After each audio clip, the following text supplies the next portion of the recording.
Hello my dear students and friends, welcome back to Easy English Grammar Online channel. আশা করি আপোনালোক সকলে ভালে আছে। আজিৰ ভিডিঅ'ৰ যোগেদি মই আপোনালোকৰ ইংৰাজী ব্যাকৰণৰ বেসিক লেভেলৰ আৰু অত্যন্ত গুৰুত্বপূৰ্ণ টপিক শিকাবলৈ ওলাইছো যেটো হৈছে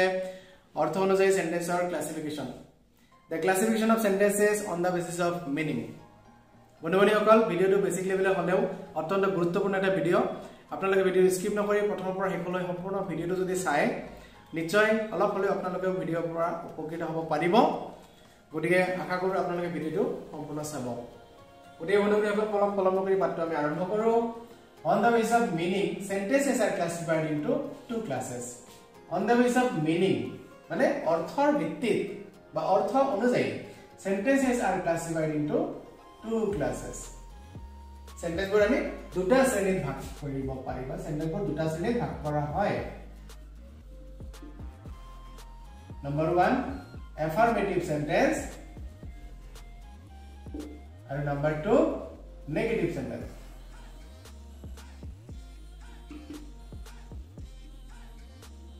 Negative sentence. Affirmative sentence মানে হৈছে হয় বোধক বাক্য, negative sentence মানে হৈছে নহয় বোধক বাক্য। Affirmative sentence ক আমি পজিটিভ সেন্টেন্স বুলি ক'ব পাৰি। পজিটিভ মানে ধনাত্মক আৰু এটো নেগেটিভ বা ঋণাত্মক। ঋণাত্মক এটি ধনাত্মক বা ঋণাত্মক মানে তো জানে আপোনালোকে। এফাৰ্মেটিভ সেন্টেন্স যেটো অসমীয়াত কোৱা হয় বোধক বাক্য। হয় বোধক বাক্য কি আৰু নহয় বোধক বাক্য কি আমি অসমীয়াত যদি বুজি লও সহজ হ'ব আমাৰ কাৰণে। যে যিবোৰ বাক্যৰ দ্বাৰা আমি কোনো কথা এটা হয় বুলি স্বীকাৰ কৰো তেনে কথাবোৰকে হয় বোধক বাক্য বোলে। আনহাতে যিবোৰ কথাৰ দ্বাৰা বা যিবোৰ বাক্যৰ দ্বাৰা আমি কথা এটা নহয় বুলি অস্বীকাৰ কৰো তেনে কথাবোৰকে তেনে বাক্যবোৰকে নহয় বোধক বাক্য বোলে। যেনে ধৰক মই যদি কওঁ মই বজাৰলৈ যাওঁ, মই বজাৰলৈ যাওঁ, এটো কি হয়? এই কথাখিনিৰ দ্বাৰা কি বুজাইছে? মই হয় বুলি স্বীকাৰ কৰি আছো, হয় মই বজাৰলৈ যাওঁ। এটা হয় মই বজাৰলৈ যাওঁ, ইয়া হয় শব্দটো কিন্তু আমি মুখেৰে প্ৰকাশ নকৰো। নকৰাকেও অৰ্থটো বুজাই তেনেকুৱা ধৰণৰ যে হয় মই বজাৰলৈ যাওঁ, মই বজাৰলৈ যাওঁ কথাটো স্বীকাৰ কৰি আছো। এই যে হয় শব্দটো ইয়াত লুকাই থকাৰ কাৰণে এই কথাটো বা এই বাক্যটো কোৱা হয় বোধক বাক্য। আনহাতে মই যদি কওঁ মই বজাৰলৈ নাযাওঁ, মই বজাৰলৈ নাযাওঁ, এটো কি হ'ল? নহয় মই বজাৰলৈ নাযাওঁ। তাৰ মানে কি? মই নহয় বুলি অস্বীকাৰ কৰি আছো। তাৰ মানে এটো ঋণাত্মক ভাৱে কৈছো, মই নহয় বোধক ভাৱে কৈছো, নহয় বোধক অৰ্থ প্ৰকাশ কৰিছে, যাৰ কাৰণে এটো কোৱা হয় নহয় বোধক বাক্য বা নেগেটিভ সেন্টেন্স। আৰু এই সেন্টেন্সটো যদি ইংৰাজীত কোৱা হয় কেনেকৈ হ'ব? যে আই গো টু মাৰ্কেট, মই বজাৰলৈ যাওঁ,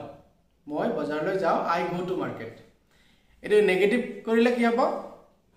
আই do not go to market. যেনেকৈ ধৰক I go to market. Negative কৰিলে হয় I do not go to market. ইয়াত চাওক এটো affirmative I go to market আৰু এটো negative I do not go to market. এই ডু নট কথাখিনি ডু নট শব্দটো কৰ পৰা আহিল আৰু কেনেকৈ আহিল সেইখিনিহে আমাৰ শিকিবলগীয়া বিষয়। কাৰণ বাকি কিন্তু কি আছে? আই go to market, I go to market ইয়াতে আছে, খালি ডু নটটো আমি লিখিলো। কেনেকৈ লিখিলো? অসমীয়াত যেনেকৈ আমি কৈছিলো যে মই বজাৰলৈ যাওঁ, এটো নেগেটিভ কৰি লিখা হয় মই বজাৰলৈ নাযাওঁ। এটোৰ নিয়মটো কি? যে যা ক্ৰিয়াৰ লগত অৰ্থাৎ ক্ৰিয়াৰ মূলৰ লগত না যোগ কৰিছো আমি। যাও না যাও নেগেটিভ হৈ গ'ল, নহয় বোধক হৈ গ'ল ন। মই বজাৰলৈ যাওঁ, মই বজাৰলৈ না যাওঁ, ইয়াত যোগ কৰিছো কি? না শব্দটো যোগ কৰিছো ক্ৰিয়াৰ মূলৰ লগত, যা ক্ৰিয়াৰ লগত। এতিয়া ঠিক একেদৰে ইংৰাজীটো আমি তেনেকৈ কিবা এটা নিয়ম আছে। সেই নিয়মটো কি? আমি সেই নিয়মটোহে শিকিব লাগিব। যে ইয়াত do not, I do not go to market, এই ডু নট শব্দটো কৰ পৰা আহিল আৰু কেনেকৈ আহিল বলক সেই বিষয়ে সবিশেষ আমি জানি লওঁ। তো বন্ধু-বান্ধৱীসকল আপোনালোকে ভিডিঅ'টো চাই থাকিব। বলক এতিয়া আমি সেন্টেন্স এটাক এফাৰ্মেটিভৰ পৰা নেগেটিভ কেনেকৈ কৰা হয় তাৰ ৰুলছটো জানি লওঁ। ইয়াৰ কাৰণে দুটা ৰুলছ আছে, দুটা নিয়ম আছে। আৰু দুটা নিয়ম কিহৰ কাৰণে? দুটা নিয়ম এই কাৰণেই যে আমি কোৱা কথাবোৰ দুই ধৰণৰ হয়। কিছুমান সেন্টেন্সত বা কিছুমান কথাত অক্সিলাৰি ভাৰ্ব ব্যৱহাৰ হয়, আনহাতে কিছুমান সেন্টেন্সত অক্সিলাৰি ভাৰ্ব ব্যৱহাৰ নহয়। মানে আমি কোৱা কথাবোৰ বা ইংৰাজীত আমি কোৱা সেন্টেন্সবোৰ কেতিয়াবা অক্সিলাৰি ভাৰ্ব থকা কথা আমি কওঁ, কেতিয়াবা অক্সিলাৰি ভাৰ্ব নথকা কথাও কওঁ। এই যে অক্সিলাৰি ভাৰ্ব থকা আৰু নথকাৰ ওপৰত ভিত্তি কৰিয়ে দুটা নিয়ম বনোৱা হৈছে এটা নিয়ম আছে যিবোৰ সেন্টেন্সত অক্সিলাৰি ভাৰ্ব থাকে তাৰ কাৰণে আৰু এটা হৈছে যিবোৰ সেন্টেন্সত অক্সিলাৰি ভাৰ্ব নাথাকে তেনে সেন্টেন্স হ'ব পাৰে এতিয়া ধৰক প্ৰথম ৰুলটো আমি যদি শিকো ৰুল নাম্বাৰ 1 যিবোৰ সেন্টেন্সত অক্সিলাৰি ভাৰ্ব থাকে সেই সেন্টেন্সবোৰ নেগেটিভ কৰিবৰ কাৰণে ৰুলটো একেবাৰে সহজ হেতু হৈছে কি মই কৈ দিছো আপোনাক not যোগ কৰিব লাগিব সেই অক্সিলাৰি ভাৰ্বটোৰ পিছত এটা কথা মনত ৰাখিব সেন্টেন্স এটা নেগেটিভ কৰাৰ কাৰণে আমাৰ অত্যন্ত জৰুৰী কি বস্তু জৰুৰী দুটা বস্তু মানে যি দুটা বস্তু নহলে আমি নেগেটিভ কৰিব নোৱাৰিম আৰু সেই জৰুৰী বিষয় বস্তু দুটা হৈছে এটা হৈছে not আৰু এটা হৈছে ঠিক তাৰ আগত এটা অক্সিলাৰি ভাৰ্ব লাগিব অক্সিলাৰি ভাৰ্ব আৰু not তাৰ মানে প্ৰথমতে not লাগিব আৰু তাৰ আগত ঠিক তাৰ আগতে এটা অক্সিলাৰি ভাৰ্ব লাগিব এতিয়া যদি সেন্টেন্সত অক্সিলাৰি ভাৰ্ব আছে অলৰেডি তেনেহলে আমাৰ চিন্তা কৰিব লগা নাই আমি সকমতে কি কৰিম এই অক্সিলাৰি ভাৰ্বটোৰ পিছত not যোগ কৰিম এক্সাম্পল চাওক যেনে I am reading now ইয়াত অক্সিলাৰি ভাৰ্ব আছে না চাওকচোন অক্সিলাৰি ভাৰ্ব আছে নে নাই এতিয়া বন্ধুসকল অক্সিলাৰি ভাৰ্ব সম্বন্ধে আপোনালোকৰ যদি ধাৰণা ক্লিয়াৰ নাই মই আপোনাক এইটো চেনেলতে অক্সিলাৰি ভাৰ্ব সম্বন্ধে এটা ভিডিও দিছো আগতে দি থোৱা হৈছে গতি আপোনালোকে সেই অক্সিলাৰি ভাৰ্বৰ যেটো ভিডিওটো আপোনালোকে যদি চাই লয় অক্সিলাৰি ভাৰ্ব সম্বন্ধে ধাৰণাটো সম্পূৰ্ণ ক্লিয়াৰ হ'ব তেতিয়া আপোনালোকে এই ভিডিওটো বা এই টপিকটো বুজিবলৈ অতি সহজ হ'ব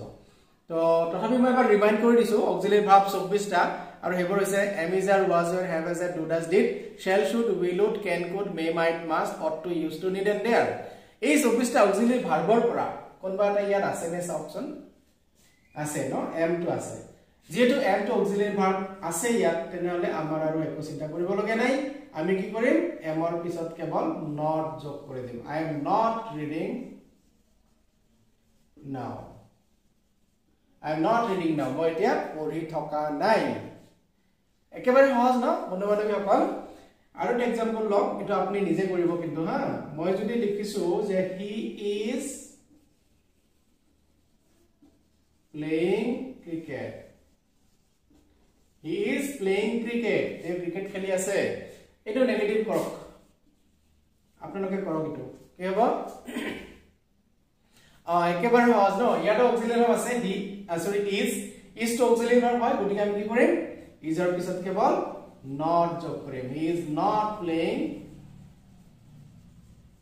cricket he is not playing cricket তে ক্ৰিকেট খেলি থকা নাই একেবাৰে সহজ ন আৰু এটা এক্সাম্পল লওক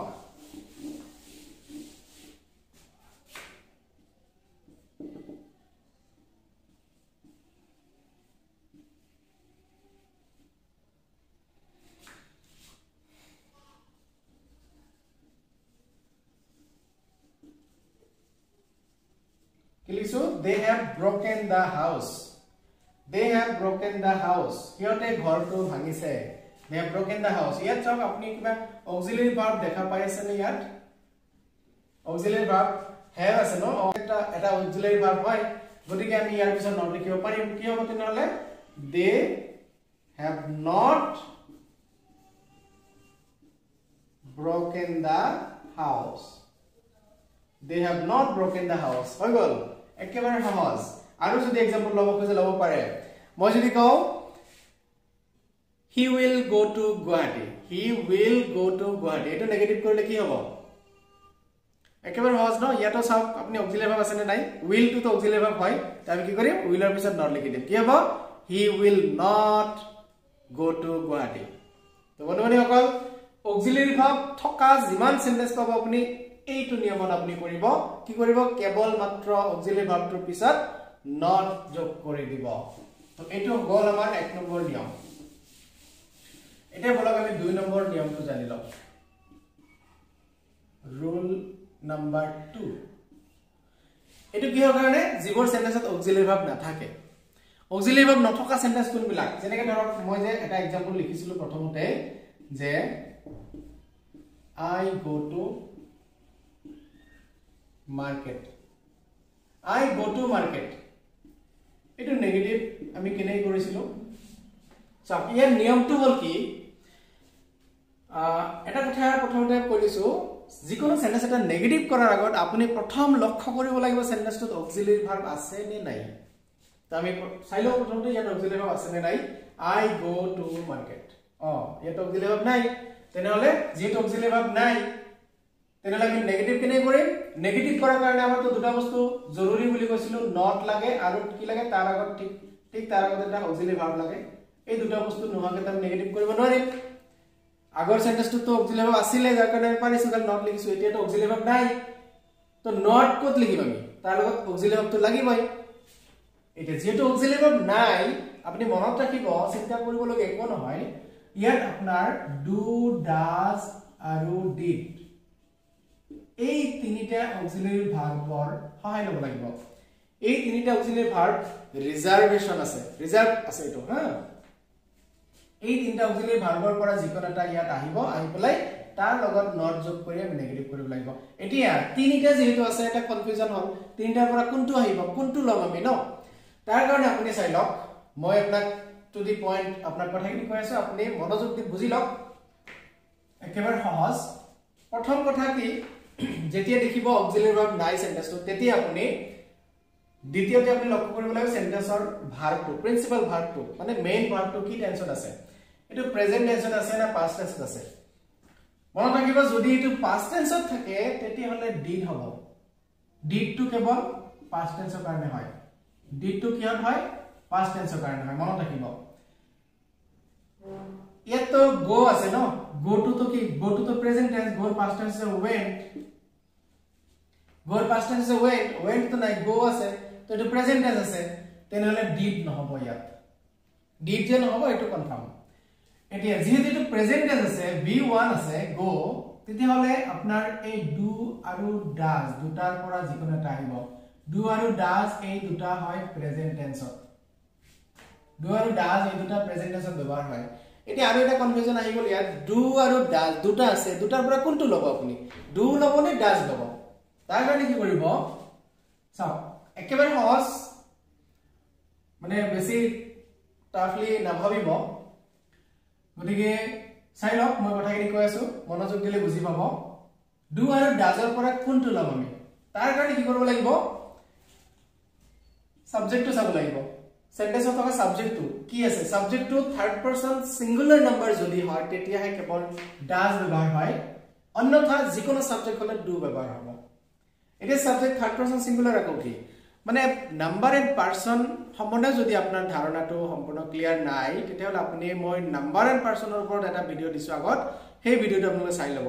নাম্বাৰ পাৰসনৰ ওপৰত দিয়া ভিডিওটো সম্পূৰ্ণ চাই লৈ পেলাই আপুনি যদি এটো চাই অতি সোনকালে সহজে বুজি পাব আপুনি যিয়ে নহওক I যেটো সাবজেক্ট আছে ইয়াত এই সাবজেক্টটো তো ফার্স্ট পারসন আছে first person singular third person singular তো নহয় যেহেতু থার্ড পারসন সিঙ্গুলার নহয় তাৰ কাৰণে ইয়াত ডাজ টু নহব থাকিল কোনটো ডু তাৰ মানে ইয়াত ডু টোৱে হ'ব তো আই লগত ডু লিখিলো তাৰ পিছত নট লিখিলো এতিয়া অক্সিলাৰি ভাৰ্বৰ হল নট হল ন আই ডু নট তাৰ পিছত কি হ'ব বাকিখিনি go to market I do not go to market মই বজাৰলৈ নাযাওঁ হৈ গল নেগেটিভ আৰু এক্সাম্পল লক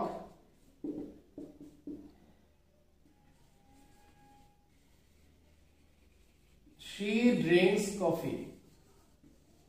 এটো যদি দিও she drinks coffee এটো নেগেটিভ কেনে কৰিব সব সেন্টেন্সটো সোৱাৰ লগে লগে আমি লক্ষ্য কৰিব লাগিব সেন্টেন্সত কিবা অক্সিলাৰি ভার্ব আছে নেকি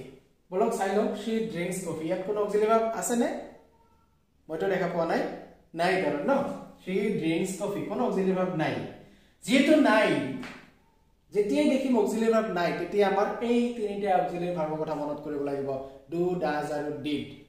এই তিনিটাৰ পৰা এতিয়া কোনটো আহিব চাওক তাৰ কাৰণে আমি কি কৰিব লাগে প্ৰথমে ভাৰ্বটো চাব লাগে মই কৈছিলো ভাৰ্বটো প্ৰেজেন্ট টেন্সত থাকিলে ডু আৰু ডাজৰ পৰা আহিব পাস্ট টেন্স থাকিলে ডিড আহিব এতিয়া ড্ৰিংকস আছে এটা তো প্ৰেজেন্ট টেন্স হয় ড্ৰিংকৰ পাস্ট টেন্স কি ড্ৰিংকৰ পাস্ট টেন্স আছে drank D R A N K drank এটা তো ড্ৰাঙ্ক নাই ড্ৰিংক আছে হা প্ৰেজেন্ট টেন্স আছে গতিকে প্ৰেজেন্ট টেন্স থাকিলে তো ডু বা ডাজ আহিব ডু বা ডাজৰ পৰা আহিব এতিয়া ডু আৰু ডাজৰ পৰা কোনটো আহিব তাৰ কাৰণে কি চাব লাগে সাবজেক্ট চাব লাগে সাবজেক্টটো কি আছে ইয়াত থাৰ্ড পাৰসন সিঙ্গুলাৰ আছে she ন she টো তো থাৰ্ড পাৰসন সিঙ্গুলাৰ হয় আৰু মই আগতে কৈছো যে থাৰ্ড পাৰসন সিঙ্গুলাৰ হলে ডাজ হয় অন্যথা যিকোনো হলে ডু হয় তো ইয়াত থাৰ্ড পাৰসন সিঙ্গুলাৰ হৈ গৈছে তাৰ কাৰণে ইয়াত কি হ'ব she লগত ডাজ আহিব ডাজ লিখি পেলাই ডাজৰ লগত নট লিখিলো এতিয়া নেগেটিভৰ কাৰণে অক্সিলাৰি ভাৰ্ব হ'ল নট হ'ল ন হৈ গল she does not এতিয়া কি কৰিব এই ড্ৰিংকছৰ যেটো s2 উঠি যাব উঠি গৈ কি হ'ব ড্ৰিংক হ'ব she does not drink coffee এতিয়া হয়তো কোনোবাই প্ৰশ্ন কৰিব পাৰে এই s2 ইয়াত হৈছে বা কিয় আৰু ইয়াত উঠি গল কিয় এই কোৱেশ্চনৰ যেটো সেন্টেন্সটো she drinks coffee এই সেন্টেন্সটো s2 কিয় হৈছে হয়তো আপোনালোকে বুজি পোৱা নাই এটো যেটো টেন্স যদি আপুনি চাই এটো টেন্সৰ এটা ৰুল ব্যৱহাৰ হৈছে ইয়াত প্ৰেজেন্ট ইনডিফিনিট টেন্সৰ সেন্টেন্স হয় এটো আৰু নিয়মটো হৈছে যে প্ৰেজেন্ট ইনডিফিনিট টেন্সৰ ক্ষেত্ৰত সাবজেক্টটো থাৰ্ড পাৰসন সিঙ্গুলাৰ নাম্বাৰ হলে ভাৰ্বৰ লগত s বা er যোগ হয় আৰু সেই কাৰণে এটো সাবজেক্টটো যেটো থাৰ্ড পাৰসন সিঙ্গুলাৰ তাৰ কাৰণে s যোগ হৈছে ঠিক একেটাই নিয়ম ইয়াতো ব্যৱহাৰ হৈছে নেগেটিভ কৰাটো ব্যৱহাৰ হৈছে যে সাবজেক্টটো থাৰ্ড পাৰসন সিঙ্গুলাৰ হোৱাৰ কাৰণে ডাজ ব্যৱহাৰ হৈছে ডুৰ লগত er যোগ হৈছে এতিয়া she লগত যে ডাজ লিখিম ডাজ নট লিখাৰ লগে লগে এই ড্ৰিংকৰ s টো উঠি যাব নহলে কি হ'ব does not drink যদি আপুনি দিয়ে she does not drinks coffee তেতিয়ালে ভুল হৈ যাব কাৰণ ইয়াত অলৰেডি es এটা দিয়াই হৈছে থাৰ্ড পাৰসন সিঙ্গুলাৰ কাৰণে দিয়াই হৈছে আকো s কিয় দিব লাগিব আকো s দিব নালাগে গতিকে এটো মনত ৰাখিব এটো কমন মিস্টেক নকৰিব she does not drink coffee এটো সদায় মনত ৰাখিব অৰ্থ কি হ'ব যে তাই কফি নাখায় বাৰু আৰু এটা एग्जांपल লও আমি বলে he went to Delhi তে দিল্লীলৈ গৈছিল এই সেন্টেন্সটো নেগেটিভ কৰিব লাগে কেনে কৰিব চাও তো প্ৰথম কথা আমি কি লক্ষ্য কৰিব লাগে